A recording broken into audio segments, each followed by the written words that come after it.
DCC bank ಚುನಾವಣೆಗೆ ನಿಲ್ಲೋದು ಖಚಿತ, ಗೆಲ್ಲೋದು ನಿಶ್ಚಿತ ಅಂದ್ರು ಕೈ ಲೀಡರ್ ನಾನಾ ಸಾಹೇಬ್ ಪಾಟೀಲರು. ಹೌದು, ಬರುವ ಅಕ್ಟೋಬರ್ನಲ್ಲಿ ಬೆಳಗಾವಿ ಡಿಸಿಸಿ ಬ್ಯಾಂಕಿನ ಚುನಾವಣೆ ನಡೆಯಲಿದ್ದು, ಈ ಬಾರಿ ಕಿತ್ತೂರಿನಿಂದ ಕಣಕ್ಕಿಳಿಯಲು ತಯಾರಿ ನಡೆಸಿರುವ ಕೈ ಮುಖಂಡ ನಾನಾ ಸಾಹೇಬ್ ಪಾಟೀಲ್ ಅವರೊಂದಿಗೆ ನಮ್ಮ ನ್ಯೂಸ್ ಸಂಘದ ರಾಜ್ಯ ಉಪಸಂಪಾದಕ ಬಸವರಾಜ್ ರವರು ಮುಕ್ತವಾಗಿ ಸಂವಾದ ಮಾಡಿದ್ದಾರೆ.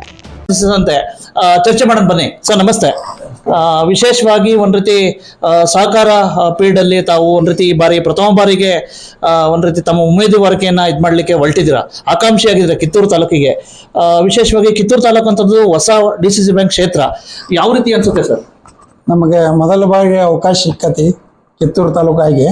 ಹಿಂಗೆ ಜಿಲ್ಲಾ ತುಂಬ 5 ತಾಲೂಕು ಆಗ್ಯಾವು, ಅವ್ರಿಗೆಲ್ಲ ಅವಕಾಶ ಮೊದಲ ಬಾರಿಗೆ ಸಿಕ್ಕತಿ.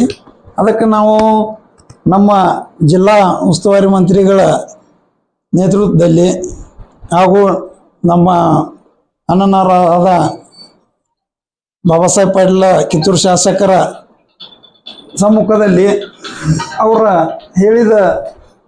ಅವ್ರು ಹೇಳಿದ ಹಾಗೆ ನಿರ್ಣಯ ತಗೊಂಡು ನಾವು ಎಲ್ಲ ಒಂದು ಅಭಿಪ್ರಾಯಕ್ಕೆ ಬಂದವು. ಈಗಾಗಲೇ ಎಲ್ಲ PKPS ಸಂಘಗಳನ್ನು ಕಾಂಟ್ಯಾಕ್ಟ್ ಮಾಡೇವು.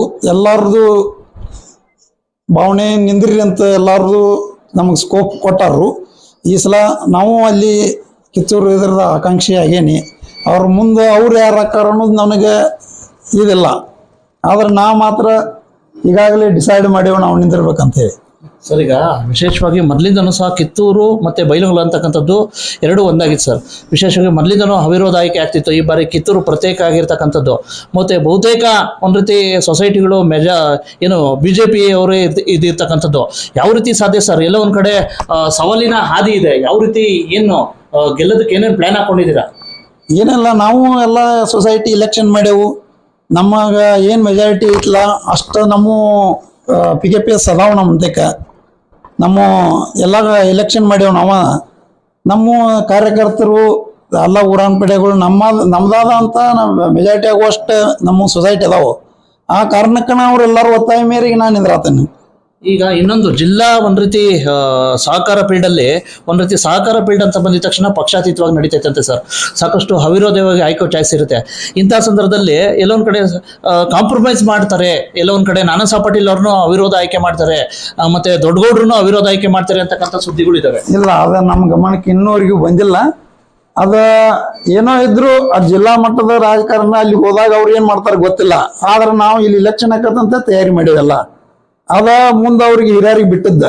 ಅಲ್ಲಿ ಏನು ಕಾಂಪ್ರಮೈಸ್ ಆಕತಿ, ಅದು ನಮ್ಮ ಶಾಸಕರದಾರು, ನಮ್ದಾದ ಗುರು ಅಂತೇಳಿ ನಮ್ಗೆ ರಾಜಕೀಯ ಗುರುಗಳಾದ ನಮ್ಗೆ ಸದಸ್ಯನ ಜಾರಕಿಹೊಳಿ ಅದಾರು. ಅವರೆಲ್ಲರೂ ಕೂಡ ಏನು ನಿರ್ಣಯ ತಗೋತಾರೆ ಅದಕ್ಕೆ ನಾವು ಬದ್ದಿರ್ತೇವೆ. ಏನೇನು ಪ್ಲಾನ್ ಹಾಕೊಂಡಿದ್ದೀವಿ ಸರ್? ಈಗ ವಿಶೇಷವಾಗಿ ಸಾಕಷ್ಟು PKPS ಸೊಸೈಟಿ ಅಧ್ಯಕ್ಷರುಗಳನ್ನ ಅವರ ಮತಗಳನ್ನ ಸೆಳೀಲಿಕ್ಕೆ ಏನೇನು ಕಾರ್ಯತಂತ್ರ ಉಪಯೋಗಿಸಿದ್ದೀರಾ? ಏನಿಲ್ಲ, ನಮ್ಮ ಈ ಕಡೆ PKPS ನೋಡ್ಬೇಕಂದ್ರೆ ನೀರು ಯಾವಾಗ ನೋಡ್ಬೇಕಂದ್ರೆ ಅವರು ಭಾಳ ನಮ್ಗಿಂತ 10 ಪಟ್ಟು ಇಂಪ್ರೂವ್ ಅದಾರ. ಅವರು ಅದನ್ನು ಈಗ ಇದ್ದಾರೆ, ಯಾರು ಇನ್ನವರಿಗೂ ಅಂಥ ಅನುಕೂಲಗಳನ್ನ ಈ ಕಡೆ ಮಾಡಿ ಕೊಟ್ಟಿಲ್ಲ. ಈಗ ಒಂದು ಸಪೋಸ್ ನಮ್ಮನ್ನ ಆರಿಸ್ಕರ ಅಂಥ ಅನುಕೂಲಗಳನ್ನ ಇವ್ರು ಮಾಡಿಕೊಟ್ಟ ಇನ್ನೂ ಒಂದಷ್ಟು PKPS ಸೊಸೈಟಿಗಳಿಗೆ ಅವ್ರದಾದಂಥ ಓನ್ ಬಿಲ್ಡಿಂಗ್ಗಳಿಲ್ಲ. ಅಂಥವನ್ನೆಲ್ಲ ನಮ್ಮ ಶಾಸಕರ ಪಣ್ಯಾಗ ಹಾಕ್ಬೇಕನ್ನೋದು ಒಂದು ಅಭಿಪ್ರಾಯ ಐತಿ. ಅದನ್ನೆಲ್ಲ ಶಾಸಕರು ಕೂಡ ಡಿಸ್ಕಷನ್ ಮಾಡಿ ಮುಂದಿನ ನಿರ್ಣಯ ತಗೋತವು.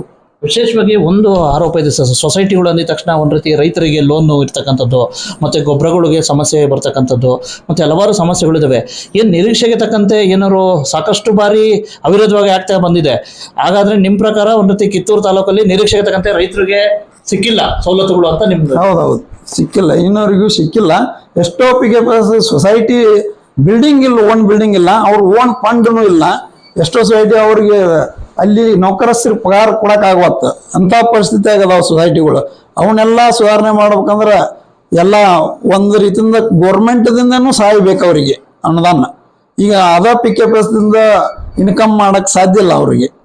ಈಗ ನಿಮ್ಮ ನೇರ ಎದುರಾಳಿ ಯಾರು ಸರ್? BJP ಆ್ಯಕ್ಚುಲಿ ಒಂದು ರೀತಿ ಸಹಕಾರ ಫೀಲ್ಡ್ ಆದ್ರೂ ಅಂದರೆ ಕಾಂಗ್ರೆಸ್ ಮತ್ತು BJP ನಡುವೆ ಜಿದ್ದಾಜಿದ್ದಿ ಇದೆ ಅಂತ ಒಂದು ಕಡೆ ಇದೆ, ಒಂದು ಕಡೆ ಸಾಕಷ್ಟು ಇದಿದೆ. ಇಂಥ ಸಂದರ್ಭದಲ್ಲಿ ನಿಮ್ಮ ನೇರ ಎದುರಾಳಿ ಈ ಊರಿನವರೇ ಆಗ್ತಾರೆ ಅಂತ ಬಹುತೇಕ ಲಕ್ಷಣಗಳಿದೆ ಸರ್. ಅದು ನನ್ನ ಗಮನಕ್ಕೆ ಬಂದಿಲ್ಲ. ಯಾರೋ ಎದುರಾಳಿ ಆದರೂ ನಾವು ಎದುರಿಸಕ್ಕೆ ಸಿದ್ಧದೆವು. ಏನು ಗೆಲ್ಲ ಚಾಯ್ಸ್ ಇದೆಯಾ ಸರ್? ಗೆಲ್ಲೋ ಚಾಯ್ಸ್ ಇದೆಯಾ? ಗೆಲ್ಲೋ 100% ಕಾನ್ಫಿಡೆಂಟ್ ಐತಿ ನಾವು ಗೆಲ್ತೀವಿ ಅಂತ. ಗೆಲ್ತೀರಾ? ಹಾ. ಒಟ್ಟಾರೆ ಎಲ್ಲ ರೈತ ಬಾಂಧವರಿಗೆ ಮತ್ತೆ ಅಧ್ಯಕ್ಷರುಗಳಿಗೆ ಏನ್ ಹೇಳಿಕ್ ಬಯಸ್ತೀರಾ? ನಾ ಇಷ್ಟ ಹೇಳಕ್ ಬಯಸೋದು, ಫಸ್ಟ್ ಟೈಮ್ ಇಲ್ಲಿ ಅವಕಾಶ ಸಿಕ್ಕತಿ. ಈಗ ನಮಗೆ MLAಗೂ ಆಶೀರ್ವಾದ ಮಾಡ್ಯಾರಿ, ಒಂದು 2 ಸಲ JDPಗೂ ಆಶೀರ್ವಾದ ಮಾಡ್ಯಾರಿ, ನಮ್ಮ ಎಲ್ಲ ಕೆಲಸಗಳನ್ನು ನೋಡ್ಯಾರಿ. ಇದಕ್ಕೂ ಒಮ್ಮೆ ಆರಿಸಿ ಕಳಿಸ್ರಿ, ನಾವು ಏನು ಕೆಲಸ ಮಾಡಲಿಲ್ಲ ಅಂದ್ರೆ ಮುಂದ್ಯಾರಿಗೆ ಚಾನ್ಸ್ ಕೊಡುಂತ್ರಿ. ಈಗ ನಮಗೆ ಇದಕ್ಕೂ ಒಂದು ಫೀಲ್ಡ್ನಾಗ ಸರ್ಕಾರ ರಂಗದಾಗ ಅವಕಾಶ ಮಾಡಿಕೊಡ್ರಿ ನಿಮ್ಮ ಸೇವೆ ಮಾಡಕ್ಕಂತ ಕೇಳ್ಕೊಂಡೆವು. ಅದಕ್ಕೆ ಅವರೆಲ್ಲರೂ ಸಹಮತದಿಂದ ನಿಂದ್ರಿ ಅಂತ ಹೇಳ್ಯಾರ ನಮಗೆ. ಒಟ್ಟಾರೆ ಈ ಬಾರಿ ಗೆಲ್ತೀರಾ? 100%. ಇವಿಷ್ಟು ಒಟ್ಟಾರೆ ಶೇಖರೆ ಗೊತ್ತಾಯ್ತಲ್ಲ, ಈ ಬಾರಿ ಒಂದ್ ರೀತಿ DCC ಬ್ಯಾಂಕ್ ಒಂದ್ ರೀತಿ ಇದರಲ್ಲಿ ಅಭ್ಯರ್ಥಿ ಪ್ಲಸ್ ಕಿತ್ತೂರು ತಾಲೂಕಿನ ಪ್ರಥಮ ಒಂದ್ ರೀತಿ ಕಾಂಗ್ರೆಸ್ನ ಅಭ್ಯರ್ಥಿ ಆಗಿರ್ತಕ್ಕಂಥ ಶ್ರೀ ಗೌರವಾನ್ವಿತ ನಾನಾ ಸಾಹೇಬ್ ಪಾಟೀಲ್ ಅವರ ಅಭಿಪ್ರಾಯ. ಕನ್ನಡಿಗರ ಮೆಚ್ಚಿನ ನಿಮ್ಮ AJ 24/7 ನ್ಯೂಸ್ ಕನ್ನಡ ವಾಹಿನಿ ಇದೀಗ ಟಿವಿಯಲ್ಲಿ ಲಭ್ಯ. ಒಂದು ವೇಳೆ ನೋಟಿಸ್ ಕೊಟ್ಟಿದ್ರೆ ವಾಪಸ್ ತಗೋತೀವಿ. ಇವತ್ತು ವಕ್ಫ್ ಪ್ರಾಪರ್ಟಿ ಅಂತೇಳಿ ಬರ್ತದೆ ಅಂತ ಹೇಳಿದ್ರೆ ರೈತರು ಬೀದಿಗೆ ಬದಲು ಏನ್ ಮಾಡ್ಬೇಕಾಗತ್ತೆ? ಯಾರು ವೋಟ್ ಹಾಕಿಲ್ಲ ಅಂದ್ರೆ ಗ್ಯಾರಂಟಿನೆಲ್ಲ ಸ್ಟಾಪ್ ಮಾಡ್ಬಿಡ್ತೀವಿ.